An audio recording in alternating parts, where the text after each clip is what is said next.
Hi friends, welcome to my channel. ఈరోజు మనం చేయబోయే రెసిపీ వచ్చేసి ఫిష్ ఫ్రై అండి.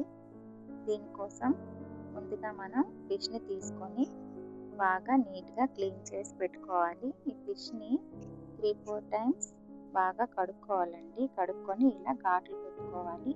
తర్వాత అందులో 1.5 teaspoon salt, 1 teaspoon పసుపు, నెక్స్ట్ అందులోనే 2 టీ స్పూన్స్ కారం,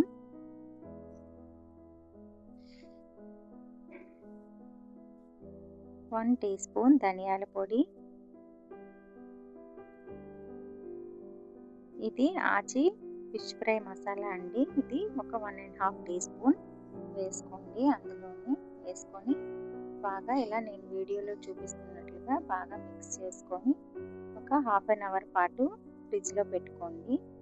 తర్వాత స్టవ్ పైన ప్యాన్ పెట్టుకొని అందులో ఆయిల్ వేసి, ఆయిల్ హీట్ అయిన తర్వాత అందులో ఇలా వీడియోలో చూపిస్తున్నట్లుగా ఫిష్ వేసుకోవాలి. ఇలా ఫిష్ వేసుకొని ఇది ఒకవైపు బాగా వేగిన తర్వాత ఇంకోవైపు టర్న్ చేసుకోవాలి. ఇది ఫ్రై చేసేటప్పుడు మంటని మీడియం ఫ్లేమ్లో పెట్టుకోండి. హై ఫ్లేమ్లో పెడితే లోపల ఫిష్ అనేది ఉడకదండి. బాగా మీడియం ఫ్లేమ్లో పెడితే బాగా ఫ్రై అవుతుంది.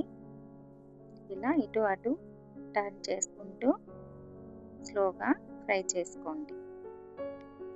ఈ ఫిష్ అనేది గోల్డెన్ కలర్ వచ్చేంత వరకు ఫ్రై చేసుకోండి.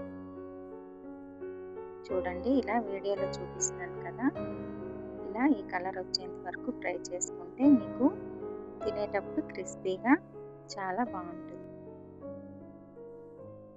ఇలా ఫ్రై అయిన తర్వాత ఫిష్ని ఇలా బౌల్లోకి ట్రాన్స్ఫర్ చేసుకోవాలి. ఇదిగోండి, చూసారా ఈ కలర్ వచ్చింది. ఇలా మంచిగా ఫ్రై అయిన తర్వాత వేరే ప్లేట్లోకి తీసుకోవాలి. ఇలా మీకు ఎన్ని ఫిష్ కావాలంటే అన్ని ఆయిల్లో వేసుకొని బాగా ఫ్రై చేసుకోవాలి. అటు ఇటు టర్న్ చేస్తూ బాగా ఫ్రై చేసుకోవాలి. ఇదిగోండి, చూసారా ఇలా ఒకవైపు బాగా ఫ్రై అయిన తర్వాత ఇంకోవైపు టర్న్ చేసుకుంటూ ఇలా మీకు ఆ గోల్డెన్ కలర్ వచ్చేంత వరకు బాగా ఫ్రై చేసుకోండి. ఫిష్ అనేది ఇలా బాగా ఫ్రై చేసుకోవాలండి, లేకపోతే టేస్ట్ అనేది అంత బాగుండదు. లోపల పచ్చిగా ఉండి బాగా కుక్ అవ్వకుండా ఉంటుంది. అందుకే మీరు మీడియం ఫ్లేమ్లో పెట్టుకొని కొంచెం స్లోగా ఫ్రై చేసుకోండి. తినేటప్పుడు చాలా బాగుంటుంది. ఈ ఫిష్ ఫ్రై అనేది బ్యాచిలర్స్ కూడా చాలా ఈజీగా చేసుకోవచ్చండి. ఇంగ్రీడియంట్స్ కూడా అన్నీ రెడీమేడ్గానే ఉంటాయి కాబట్టి అది వాళ్ళు ఈజీగా చేసుకోవడానికి ప్రాసెస్ చాలా ఈజీగా ఉంటుంది. అంతేనండి, ఫిష్ ఫ్రై రెడీ అండి. ఈ వీడియో కనుక మీకు నచ్చినట్లయితే మన ఛానల్ని సబ్స్క్రైబ్ చేయండి, లైక్ చేయండి, అలాగే కామెంట్ కూడా చేయండి. ఇది ట్రై చేసి ఎలా వచ్చిందో నాకు కామెంట్ చేయండి. Bye friends.